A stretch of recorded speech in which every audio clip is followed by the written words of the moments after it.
tentang pendidikan karakter anti korupsi yang diampu oleh Bapak Hasrul Affandi Umpu Singa SEMM.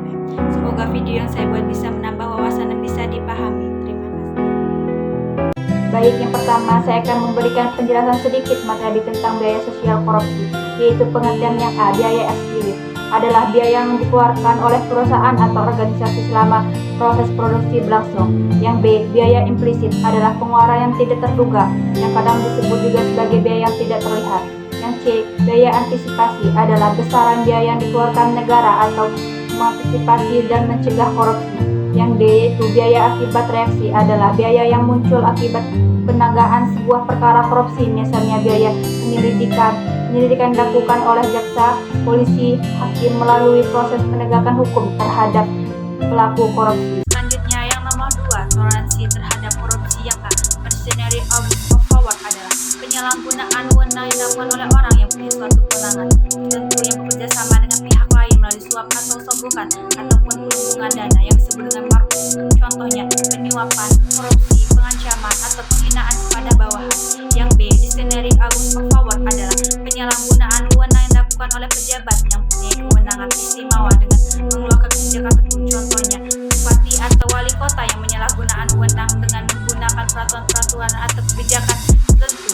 Yang C, ada ideologi abuse of power yang dilakukan oleh pejabat untuk mengejar tujuan kepentingan tertentu.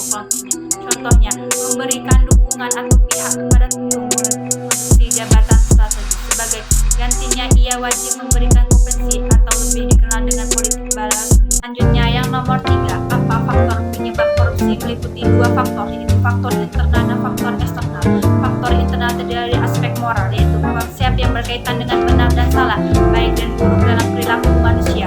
Selanjutnya ada aspek sikap, merupakan kecenderungan individu untuk merespon dengan cara yang khusus terhadap stimulus yang ada dalam lingkungan. Yang B, ada faktor eksternal, yaitu aspek ekonomi, adalah faktor ekonomi sering dianggap sebagai penyebab utama korupsi, di antaranya tingkat pendapatan atau gaji yang tak cukup memenuhi kebutuhan. Yang B, ada aspek politis, yaitu salah satu aspek yang sangat mempengaruhi administrasi pembangunan di suatu negara. Yang C, aspek hukum, sebagai penyebab korupsi bisa dilihat dari 2 sisi, yaitu sisi perundang-undangan dan lemahnya penegakan hukum. Koruptor akan muncul celah di perundang-undangan untuk bisa melakukan aksi. Yang D, ada aspek sosial, kehidupan sosial seorang berpengaruh dalam mendorong terjadinya korupsi, terutama keluarga. Yang terakhir nomor 4, jelaskan secara detail teori politik aspirasi. Teori politik TFT dalam teori tersebut ada 3 tahapan penting yang mengakhiri seorang